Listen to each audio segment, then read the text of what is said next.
What's up, guys? Dave Lipson here, and today we are going to go through the 10 do's and don'ts of how to train with your spouse, your boo, your boyfriend, your girlfriend, whoever it might be.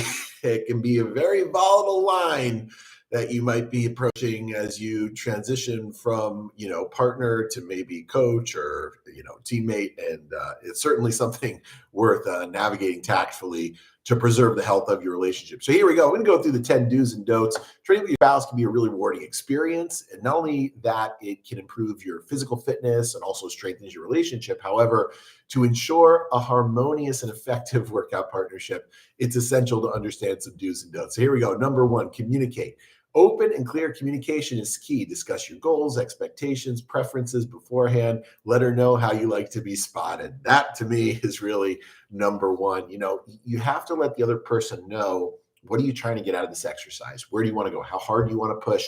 Just so that's there. So when it comes to actually spotting them or helping them get there, because a workout partner is tremendously important if they give you exactly what you need to get you to where you want to be. So it's important to let the athlete or partner know, like, where is it that you want to be in these exercises? Set common goals, align your session objectives, get on the same page. This shit ain't Zumba. Listen, I think it's important that we kind of define, what body part are we training? What kind of lifting are we going to do or not do? Is there going to be conditioning? Because when one person gets blindsided, sometimes you either separate or end up bickering at each other. So beforehand, walk through the session and give and take a little bit, right? It's okay to get some glute work in if you're a dude and you were trying to train arms that day. And it's okay to do some chest, ladies, just to get some upper body strength and broaden those shoulders. Respect each other's ability. Understand you may have different fitness levels. That's fine. Just meet each other where you're at. You don't have to lift the same weight. I think that's the biggest one. Don't get competitive with your partner. That's ridiculous. Okay, you're like completely different animals. Guys are guys, girls are girls. Everyone has different strengths and weaknesses. So just I think you have to kind of, don't let comparison be the thief of joy, or get butthurt if maybe your wife outlifts you in one day. That's happened to me before. Okay, so it's okay. Uh, Plan the workouts together, collaborate on the workout routines that both suit you best. This kind of plays off on what I was talking about when it comes to, setting common goals. Is just, get an idea of, like, what is the goal of the session? What are you trying to get out of it? Is it a recovery session? You guys try to hit it hard. You can go for 45 minutes. You can go for 90 minutes. Celebrate success. This is great. And I think as guys, sometimes we typically forget this. When someone does something that is exceptional, even if it's exceptional relative to them and their ability, maybe not your ability, let them know. That can be really helpful to hear some encouragement sometimes. You don't have to become a cheerleader. That can be annoying. And you don't have to overly, compliment the person. But when they do something right, let them know that you saw it. Give them a slap on the butt. Offer constructive feedback and give them like a little shit sandwich here when you do that. So you might say, hey, it was really cool and great the way you did that. Maybe next set, try doing this because I think you'll get a little bit better here, and but give them that shit sandwich. Compliment, constructive feedback, and maybe another compliment, because you're going to be awesome. And I think you're going to absolutely smash the next set or something like that. Stay positive, right? You don't have to be a curmudgeon to get a good workout. I think that having good positive energy actually increases the intensity and the energy level. But it is important, not to just go to, like, you're not Batman who has to, go to his dark place to work out. Like, understand that it's not just about you in this workout environment. What you're putting out there, your energy is going to affect the other person. So just be aware of that energy.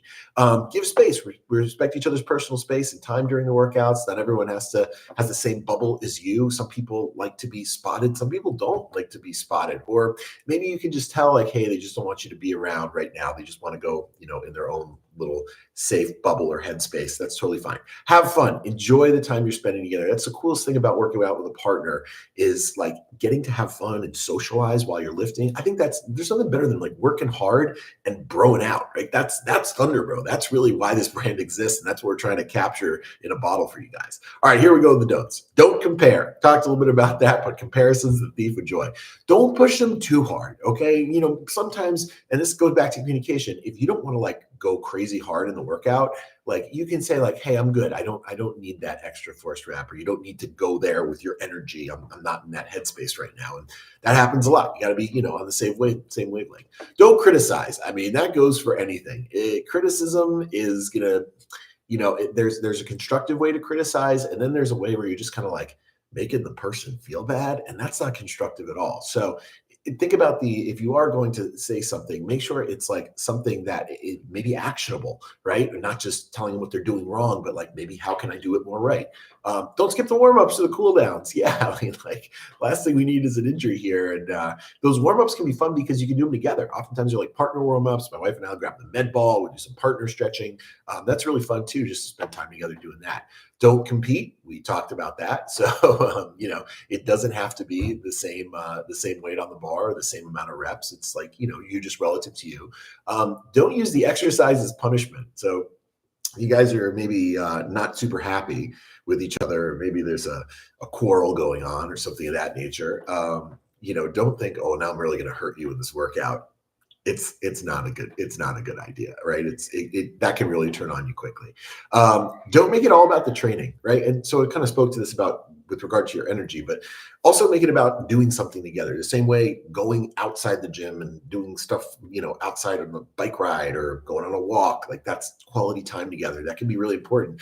And what's nice about working out with your partner is like it's kind of both, right? Like yes, you're getting a workout in, but you're also getting some good quality time together, and that is probably the most valuable currency for couples. Don't prioritize individual goals over shared ones, right? So, if you got something that you need to do, you might have to compromise a little bit just to make sure like, hey, we're both on board for what's about to go down and where we want to go. It's not all about me and my training, but it's about us both getting a nice workout together. Don't neglect recovery. I think a lot of people, the same way we talked about warm-ups, the cool down's a great way to do some teamwork and some bonding too, because it's light activity, the workout's over, the stress is done, you're just kind of laughing maybe about how terrible it was and having fun. So that's a good time to be spent together as well. Don't force it. If working out together becomes too much tension, and this can ebb and flow, right? There'll be times like maybe today you really have to focus on yourself. I don't have the bandwidth to deal with another person who doesn't necessarily want to do what I do, or I'm the same wavelength of where I'm trying to go. That's totally fine. And you can kind of ebb and flow between those, because I think that for a lot of us who take this seriously, it's not only about socialization. So this is kind of, in a lot of senses, all about a compromise. Don't force it too much. So overall, guys, training with your spouse can be fantastic, strengthens your bond. It requires patience, communication, mutual respect. And by following these do's and don'ts, you can create a positive, successful workout partnership that benefits both of your health and your relationship. Hopefully, right? It's easier said than done. So as someone who's worked out with my wife, now for 15 years, and has helped her go to the CrossFit Games. She's helped me prep for bodybuilding shows. We've gone through periods where neither one of us have a goal, and we're just trying to not be not lose as much or something like that. It was a time when we were in the hospital together that, it wasn't really about developing fitness, but it was about just like getting some exercise and fresh air. So we would go, out on the balcony of the hospital and bring some stretch bands, or, do like little body weight things, or even just like go on a little walk around the hospital. But for every season, right? So enjoy it together. Hopefully, with relationships, having shared interests is so important. Most of you guys with your spouses or girlfriends and boyfriends, you have the shared interests. If that interest is fitness, oh man, it's just a fantastic, fun journey that you guys can take together. And it can really help, keep you connected at times where maybe that's the only thing that you're actually connecting on. That's happened to me before too. All right, guys, thanks for tuning in, and I will see you later.